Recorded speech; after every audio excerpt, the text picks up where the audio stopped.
কে বলি যে হাজার হাজার লোক নিজের সোফা না রেখে আরো ভালো করে জীবনযাপন করতে পারে শুধুমাত্র একটা থাম্বনেলে ক্লিক করে এবং একটা ভিডিও দেখার মাধ্যমে। তোমরা গ্রামে বিদ্যুৎ সরবরাহ করতে, শহর পুনর্নির্মাণ করতে এবং গন্ডারকে বিলুপ্তির হাত থেকে বাঁচাতে সাহায্য করতে পারো। তোমরা সবাই মিলে বিস্ট ফিলান্থ্রপিকে সাহায্য করেছো বলেই আমরা এই সমস্ত কিছু করতে পেরেছি 2024 সালে।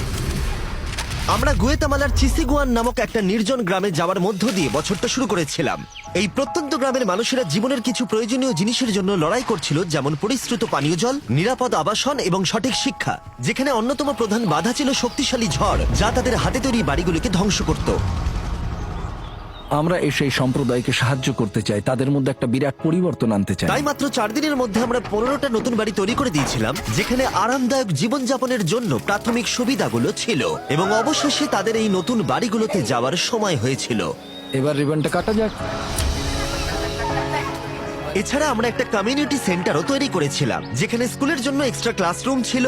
এছাড়া গ্রামের মহিলাদের নিজেদের পরিবার ও সম্প্রদায়ের পাশে দাঁড়াতে দক্ষ হবার জন্য সুবিধাও ছিল। আমাদের জীবন পরিবর্তন হয়ে গেছে, আমরা এখন খুব খুশি। এরপরে আমরা মেক্সিকোতে গেলাম, যেখানে আমরা ফাটা ঠোঁট এবং তালু নিয়ে জন্মানো লোকেদের সাহায্য করার জন্য অপারেশন স্মাইলের সাথে কাজ করলাম।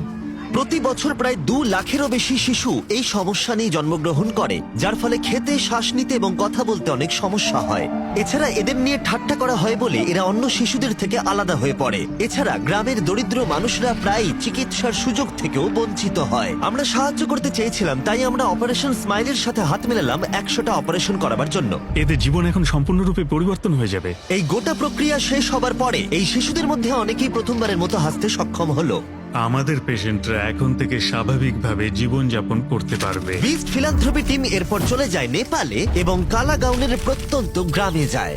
সাদর অভ্যর্থনার পরে বিচ্ছিন্ন হবার জন্য এরা যে সমস্যার মুখোমুখি হয় সেগুলো আমরা জানতে পারলাম। এই গ্রামগুলোতে কোনো ইলেকট্রিসিটি ছিল না, এমনকি স্থানীয় ডাক্তারদের সঠিক চিকিৎসার জন্য সরঞ্জামও ছিল না। সমস্যা জটিল হলে উন্নত চিকিৎসা করাবার জন্য তাদের কয়েক ঘন্টা হেঁটে যেতে হতো। ড্যারেন সঞ্জয় নামক একজন স্থানীয় গিভ পাওয়ার ইঞ্জিনিয়ারের সাথে দেখা করেছিল, যে নীরা সম্পর্কে একটা মর্মান্তিক গল্প বলেছিল।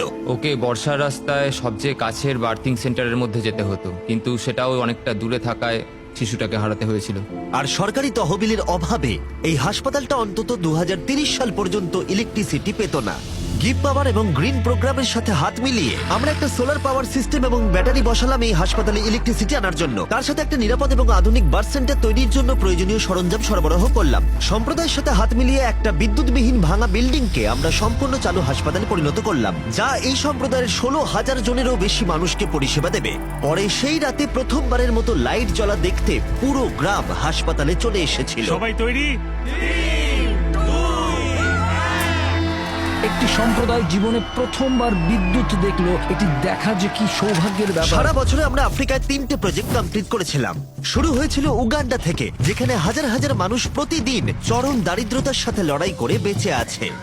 এখানকার বেশিরভাগ মানুষই প্রতিদিন $1 অথবা $2 থেকেও কম রোজগার করে, যার অর্থ হলো শিক্ষা পাওয়া, ব্যবসা শুরু করা, পর্যাপ্ত স্বাস্থ্য সেবা পাওয়া বা এমনকি বিদ্যুতের সরবরাহ পাওয়া প্রায় অসম্ভব। এই সমস্যার সমাধান করতে আমরা গিভ ডিরেক্টলির সাথে এরকম হাজার হাজার মানুষ ও তাদের পরিবারকে নগদ অর্থ দেবার সিদ্ধান্ত নিলাম, যাতে তারা নিজেরা এবং তাদের